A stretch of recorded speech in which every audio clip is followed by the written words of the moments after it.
I'm Pierre Bensusan. I'm very pleased to play those notes for you and to introduce you to my good friend. This guitar is my companion, made by another very, very dear friend, George Lowden.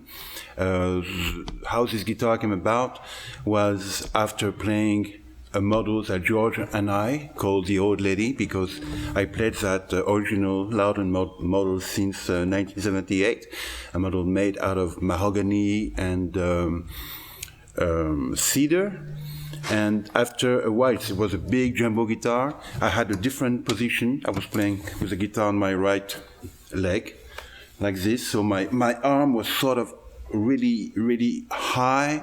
And I started to develop, after years and years of playing, started to develop pain in the neck, in the lower back as well. So with George, we talked and we were trying to brainstorm about a new model, how it should be, what ergonomy, and all the rest of it. So I said to him, a smaller model would be great, but it would be also very good to try to keep that specialty of the bass, to try to have a great bass response. So he came up with a guitar which is slightly deeper than the original, smaller, but it's like, in fact, a small jumbo. Yeah. Sometimes I look at pictures of me playing this guitar and I feel like I'm a giant, and this guitar is very, very small.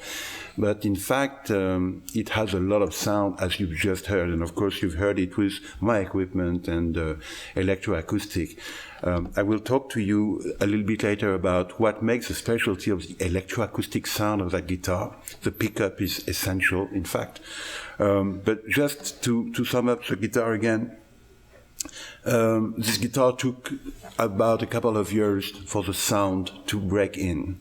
So at the beginning it was a little bit frustrating because it's a very fast response and the sound was sometimes very brittle, very aggressive, and I had to really work harder in order to make the sound warm, to keep it really tamed, and that made me approach the sound with my right hand very differently than what I was used to. It made me realize how the right hand is important. Of course I knew, but it's amazing how a touch, can make a big impact.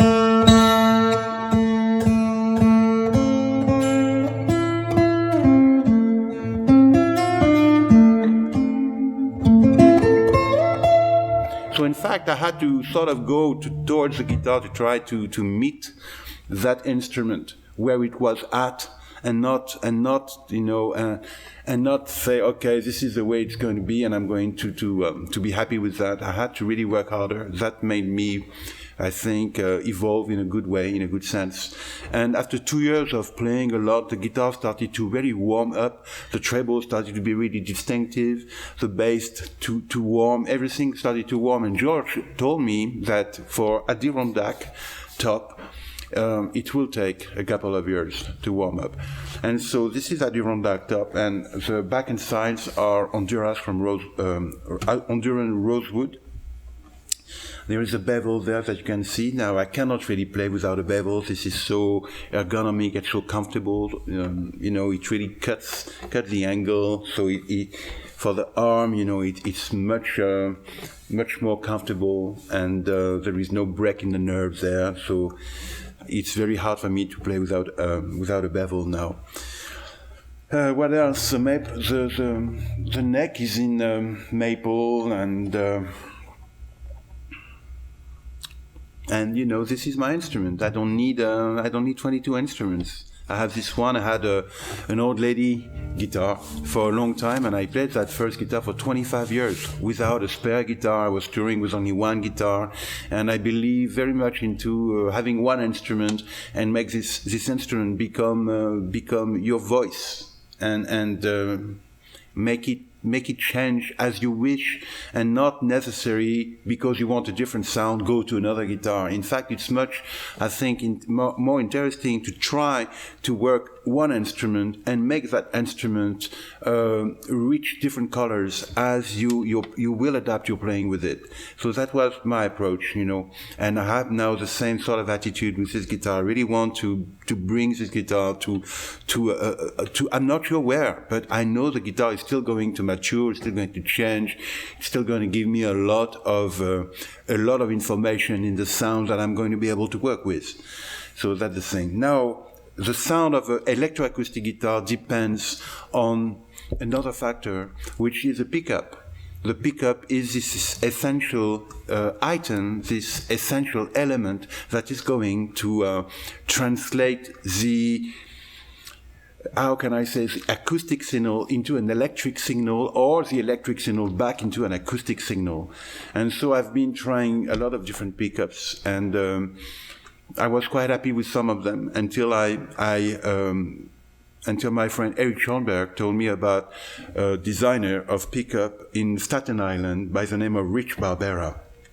So I went to Google his name, went to his website, started to listen to some samples, and got hold of him. We started to exchange emails and talk on the phone, and I went to meet him as I was in New York, and heard he came to my show in New York with one demo guitar, a high-end acoustic guitar equipped with these pickups that we plugged into my system, my PA, and we were both very, very impressed with the result. So Rich sent a pickup which was aimed to suit George Lowden's compensated saddle way of doing these pickups, doing these saddles, and he sent it to him. George installed it, sent the guitar back to me in France, and I pretty much plugged and play, and it was amazing. To me, this pickup also is very, very transparent and very sincere into reproducing the actual quality of the acoustic signal of the instrument. So I'm very happy with that pickup. So it makes a big difference. The other element of the trilogy is going to be the preamp. It's going to be the receiving thing that is going to make your sound workable. And I use what you might see here. It's an Apollo Duo by the company Universal Audio. It's a little bit like a Swiss knife of my sound. It's really the master receiver of everything. My guitar goes into it. It's 8 input, 8 output, two DIs input here in the front, so I don't even need DI. I can go instrument in, I go out XLR or TRS, and I can work my monitors and work the mains. So most of the time now, I even do my own PA. I run my own front of house and monitor sound from the stage, thanks to this equipment. And it's also, of course, piloted by a MacBook Firewire to the Apollo. So that's my sound, really, and of course the speakers. But then, and the volume pedal. It's an American volume pedal. Which is a IZ, because this pickup only responds to IZ. So it's very important to have an IZ pedal, and there are not too many IZ pedals around.